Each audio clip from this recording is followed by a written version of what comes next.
Showers and thunderstorms targeting central and eastern Kentucky over the next few days. I'll show you why the flash flood threat may increase where you live just ahead. An investigation is underway after a body was found in Clark County. We're hearing from friends of a missing northern Kentucky couple, hoping for the news they've been searching for. From a comic book to a wildly popular television show, tonight I sit down with the creator of The Walking Dead to talk about his homecoming here in Cynthiana, life after zombies, and all its success.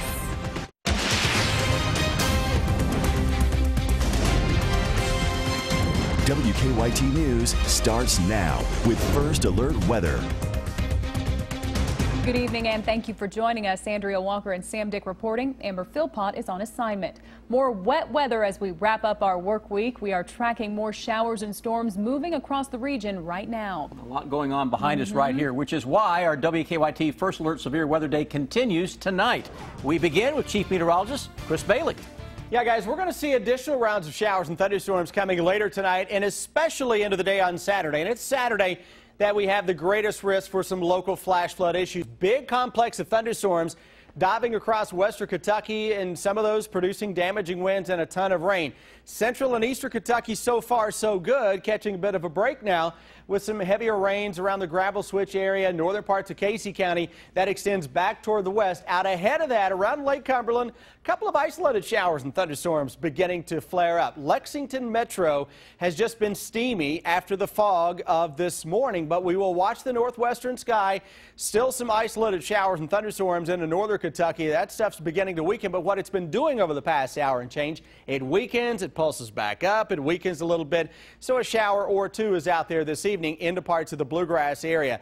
The main concern, though, will come for the day tomorrow. What we've got for you for the evening ahead of us will be any shower or thunderstorm on that hour-by-hour forecast, fairly isolated early on, and then really going by the wayside as soon as the sun sets. But it's once we get into tomorrow, we'll get a cold front into town with some showers and thunderstorms that will increase second half of the day. You see how we start things out in pretty good shape tomorrow. But guys, coming up, we'll focus on that afternoon thunderstorm threat that may lead to some local high water issues. We are tracking a breaking news alert in Clark County tonight. A death investigation is underway right now after a body was found over an embankment. The sheriff says people picking up cans along Goshen Road near Interstate 64 found the remains. Investigators believe the body has been there for some time. Our Kristen Kennedy is live at the scene. Kristen, do police have any leads on who this might be? Andrea, right now police are not talking about any leads that they might have. I can tell you since the last time that we spoke, we have seen dogs out here. We believe that they are assisting in an additional search. We are also looking at investigators digging into the ground around that area where those remains were found. I can tell you state police out of the Columbia post have taken over this investigation. It's the same post handling the missing persons murder investigation of Crystal Jones and Bobby Warner.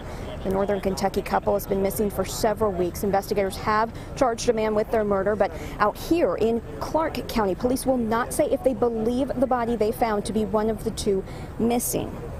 We were all actually gathering for tomorrow to start back out another search. We're just hoping this brings us some type of closure to the family. God knows they do. And friends and family are out here, and they are hoping for closure for their families. Live in Clark County, Kristen Kennedy, WKYT. Kristen, thank you. Friends of Bobby Jones and Crystal Warner say they searched nearby areas for the couple. The two went missing last month. Craig Pennington, who rented a cabin in Washington County from the couple, has been charged in the murder. And new tonight here in Lexington, police are trying to figure out what caused a man's death early this morning.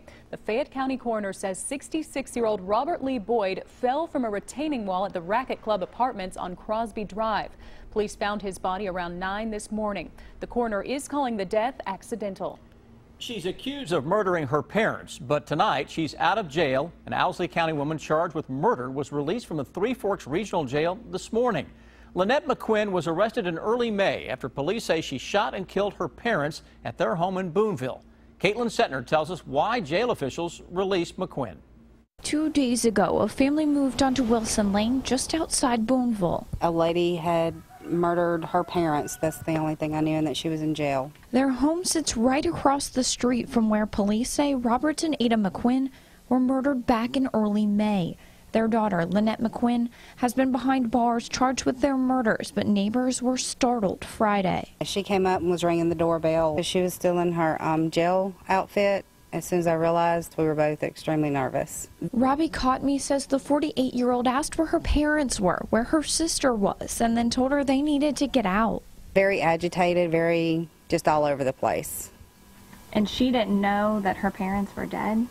The way she talked, no. She wanted to know where they were. An Owsley County Circuit Court judge filed paperwork that the 48-year-old be released from jail after the Commonwealth failed to indict her within 60 days. McQuinn was held behind bars on a $1 million bond. A judge had refused to lower bonds, saying the Commonwealth's attorney thought McQuinn would run, but now she's out.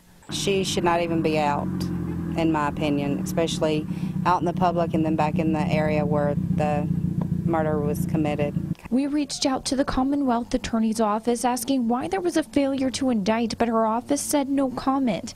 Neighbors say although they don't think McQuinn will come back, they're keeping an eye out. Kind of watch her every move and keep surroundings checked until we can figure something out. In Owsley County, Caitlin Setner, WKYT. McQuinn is still charged in the crime. Her case can still be submitted to another grand jury. Now to a developing story in Lee County. State police are investigating a deadly stabbing they believe happened early this morning. The Lee County coroner is telling us the body of 28-year-old Billy Rourke was found on Hell Creek Road about noon today. Troopers believe Rourke was stabbed to death. They're investigating his death as a homicide. The troopers tell us they found an abandoned car about a half mile from where Rourke was found. They're working to see if the car is involved with this case. No arrests have been made so far at this time. The sheriff says he's shocked. Two Clay County officials face several charges tonight. The sheriff there tells us Judge Executive Joe Asher and Road Foreman Buford Jarvis used county property to do private jobs, and investigators say the money they made, they pocketed. Asher's sister says he's innocent. The indictment of Clay County Judge Executive Joe Asher and Road Foreman Buford Jarvis came as quite a shock to Sheriff Kevin Johnson. When we began this, 5 weeks ago, I thought it's going to be a bunch of rumors and that would be the end of it, but it turned out to be exactly what it turned out to be. A 6-week investigation resulted in 9 charges each against the public officials, including abuse of public trust, bribery, and criminal possession of a forged document. The sheriff's office believes both men used public funds and equipment to do work at people's homes while still billing them, demanding cash for the jobs. These monies were never turned in, and even if the monies had been turned in, the county cannot use public equipment that's owned by the government to do private jobs. When Betty Davidson heard her brother was being arrested, she was quick to jump to his defense. So he's being set up? More than likely. He would never take money from nobody. Never. He's worked all his life. He don't have to take money. I'll put it to you this way. My brother's a good Christian man, and God will take care of him. Looks like I just made a mistake, fellas, on something, and just we'll figure it out later. What are you going to do now? Continue working. Be married. Both men were arrested and lodged in the Clay County Detention Center. The clerk's office says no date has been set yet for an arraignment. And new tonight, the Kentucky Cabinet for Health and Family Services has filed an emergency suspension order to close a Lexington daycare. We learned this afternoon that an order has been sent to the owner of Precious Jewels Schools of Excellence, suspending their license. The cabinet started investigating the daycare after getting a report that a child had been left in the daycare's van for hours. Police say the daycare was supposed to drop the child off at the mother's house on Wednesday afternoon. The daycare owner found the child alone in the van parked outside the daycare around 2 a.m. on Thursday. The daycare will remain closed until the investigation is complete. It is going to be a big weekend for a small town. The city of Cynthiana is getting ready for Walking Dead Day tomorrow. Our Amber Philpott, who's from Cynthiana, got a chance to sit down with the creator of The Walking Dead, and she joins us now. Hey, Amber. Good evening to you. The zombie invasion has begun. Take a look. It is zombies and the living coming together here tonight. There is nothing any bigger right now on television than The Walking Dead. Today I got a chance to sit down with the creator of The Walking Dead. We talked about a number of topics, including coming home. Several authorities from your area have reported that the bodies of the dead are rising from their graves. From the airwaves to the storefront, Cynthiana has rolled out the red carpet for fans of The Walking Dead. Put the gun down! It's the brainchild of Cynthiana native Robert Kirkman. It might be ironic that a guy who writes about zombies wasn't allowed to watch scary movies growing up. Yeah, I wasn't allowed to watch horror movies, basically because my parents knew I'm a wimp. Kirkman's main character, Rick Grimes, is from Cynthiana, something he says was intentional. It was a place that I knew, and I also wanted to do a story that, I don't want to say real people, but normal, relatable, average people. First published in 2003, Kirkman told me it was a labor of love. A certain level of stubbornness, I think. There were many steps along the way where I should have quit. It paid off, and this weekend, he and fellow Cynthiana native Tony Moore, the original artist, are being honored in their hometown. I mean, I see the mural. The mural's really cool. It's hard to go, oh yeah, that's a thing I created. That's very strange, but it's nice. I mean, it feels good. When I met with Kirkman this morning, we read his latest project. Well, really, he says, his wife's. You said you all have a love for old homes, and this is a labor of love. How long has this been going on? It seems like 100 years. The Kirkmans are turning this home into a bed and breakfast and investing back into the community he loves. And so to be able to, make something of this place and just the level of renovation here is kind of crazy. It's going to be a very nice bed and breakfast. But to be able to restore an old house is always a lot of fun. He's a small town boy who had big dreams that have paid off not only for him, but now the town where he got his start. Well, it all started with a comic book, The Walking Dead. This week, the 157th edition, or issue, I should say, of that comic book was released. Again, it is zombies and the living. I've got to get out of here, but it is going to be a fun weekend. They're going to be honoring both Robert Kirkman, the original creator, and Tony Moore, the original artist on it. And I'm kind of frightened, so I'm going to get out of town. But all of it starts tomorrow here at 10 o'clock in Cynthiana, live in Harrison County. I'm Amber Philpott. Back to you. Whoa, that looks scary, Amber. Better get out fast. All right, if you're one of the thousands going to the festivities tomorrow, you'll want to go very early. Organizers will also give out 10,000 copies of the first issue of the graphic novel with a special cover featuring Pike Street in Cynthiana. Enjoy. Still ahead on WKYT News, the first day of school is just a few days away. We'll get a sneak peek inside Lexington's newest elementary schools coming up. And that back-to-school forecast as we roll our way through the next 7 days does include more in the way of showers and thunderstorms. And next, we'll show you why the flash flood threat is still there. See you in a moment. It's WKYT First Alert severe weather day that's going to roll into Saturday, and it is mainly to get you caught up on the possibility of some additional thunderstorms tomorrow that can produce some flash flooding. Let's check out the sky cams and notice the difference from east to west. We'll start in the east, look at Moorhead, Jackson, Corbin. Plenty of sunshine. Now we start to see a little more cloud cover from Lexington, Frankfort into Florence. Now let's go to the west. Louisville, we've had rain. E-Town, we've had rain, thunderstorms. Bowling Green, severe thunderstorms rolled through town a little earlier. So quite the difference. And you see that playing out now on your Defender radar network. Interstate 65, big complex of thunderstorms. Bluegrass region and I-75, just some isolated showers and storms. Eastern Kentucky, forget about it. You got mainly sunshiny skies. Let's go into what is left of a little broken band of some showers and thunderstorms. South of Gravel Switch, heading toward Liberty, some heavier downpours. That extends back toward the southwest. So folks in Adair County, down toward Lake Cumberland, some showers will have a better chance of getting in there than, let's say, central or eastern parts of our region. Lexington Metro skies are turning a little overcast now as a dying band of some showers and thunderstorms working out of Indiana into northern Kentucky heads our way. Can that fire back up? It's at least a possibility. Anyone fair game for a shower or thunderstorm this evening. Most of the action, though, today has been across the west with a big complex of thunderstorms that is showing signs now of becoming a flash flood producer into western Kentucky. I start to see a thunderstorm complex that builds back to the west like that. Look out. You can get some training of cells over the same piece of real estate.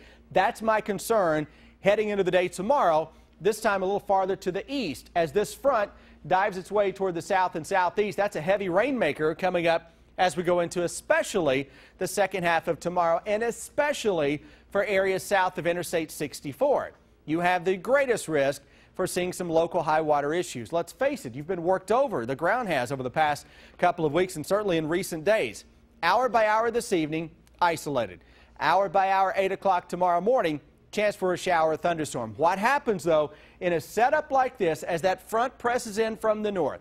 Sunshine comes out middle of the morning into the early part of the afternoon, then all of a sudden you get these thunderstorms to begin to increase. And notice the coverage of the green. What that is just telling me when I see computer models doing that, it's just saying this model says, you know what, I've got thunderstorms that can go up anywhere across this area. I don't know exactly where, but they're going to put down some heavy rains.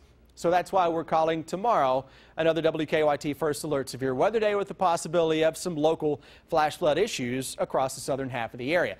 Into Sunday, it is mainly dry. Southeastern Kentucky, that model says, I'm going to try to throw another thunderstorm into maybe Harlan County or Pike County into the afternoon. Majority of the area, though, has much better air coming up for Sunday, and some of that will carry us into Monday with a late day shower or thunderstorm. Then the tropics begin to open up across Kentucky. The flow comes right off the Gulf of Mexico. Humidity levels may skyrocket next week to the highest levels of the entire summer, which is saying something, with showers and thunderstorms that will go up during that time as well. Basically, it's more of the same. Yeah, people can't say that we're not warned. You're telling us a week ahead of time. That's right. And tomorrow morning you're okay. Tomorrow afternoon, watch those showers and storms south of 64 especially. Could be some big-time rainers. Sunday's looking good. Sunday looks good. There you go. There's one. There you go. Schools across the Commonwealth are getting ready to open, and here in Lexington, school leaders cut the ribbon on a new school. This afternoon, we got a look at the new Garrett Morgan Elementary School in the Hamburg area off of Polo Club Boulevard. The principal, Sarah Woodford, tells us they have had people from the neighborhood help them set up. We've unloaded at this point over 10,000 boxes. We've unpacked 10,000 boxes in this building, and it took, truly, I mean, they say it takes a village, and it does. And there was also a ribbon cutting at Coventry Oak Elementary School this morning. School in Fayette County starts August 10th, right around the corner. If you head on over to the WKYT.com site, we have a list of school start times and dates for some public school districts around central Kentucky. So it's so exciting for them. I know yes, it is. They love that They reminder. can't wait. The Kentucky football team held its annual media day today, and the players said they are tired of mediocrity. Yes, they are. You know, the Wildcats have been 5-7 for 2 straight years, and now they want to take it to the next level. But how does Mark Stoops plan to lead his team to the next level and potentially a bowl game? He'll tell you next in sports.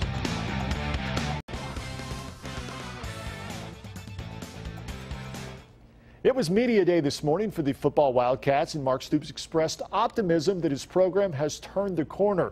The players posed for a team picture at Commonwealth Stadium then they took their turns in front of the cameras. Now, before practicing the first time this afternoon, Mark Stoops says that he's anxious to get started.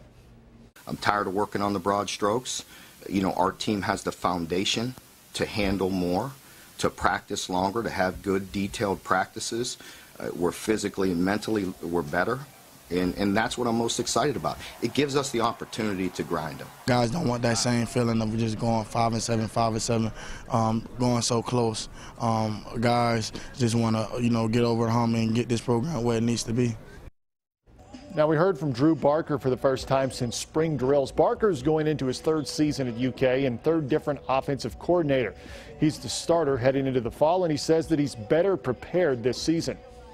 I've had all the ups and downs. I've seen a lot of different things, had a lot of different coaches, and you know, I feel like I've been able to finally take that leadership role, come in here, you know, taking more of a vocal role. Now, the East Jessamine football team has been grounded, but that's not necessarily a bad thing. After passing it around the yard, they plan to keep it on the ground in 2016. They are the subject of tonight's 27 teams in 27 days.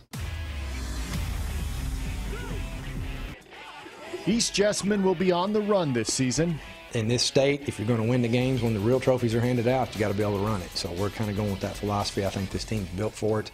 It's a change of philosophy for a team that passed it around last season with quarterback Kyle Gann, who also ran for almost 500 yards. I'm really confident with my running skills because I feel like I've had enough experience with that I can lead this team.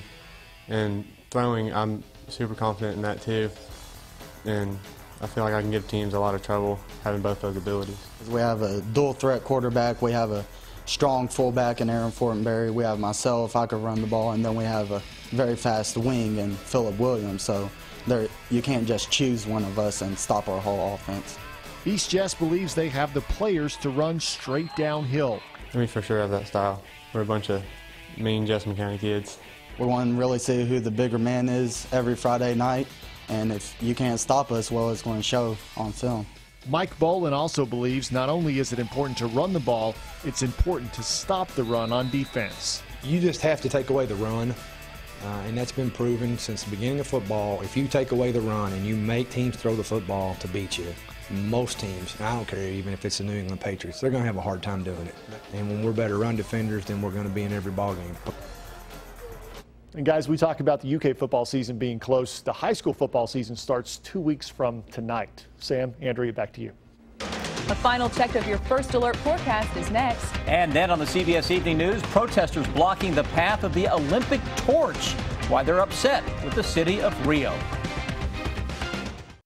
Chris, I hear more of the muggies ahead of us. Yeah, we've got a lot of it out there tonight and again over the next few days and certainly next week. We're looking at your Defender Radar Network. You're wondering about those evening plans. For the most part, we're going to be okay outside of a scattered shower or thunderstorm. Guys, it's tomorrow afternoon. We'll see heavy rains return with showers and thunderstorms, especially across the southern half of the area. And for UK football fans, tomorrow's Fan Day, right? Fan Day, big day for the people to get out there and meet their favorite players tomorrow morning at about 9 o'clock.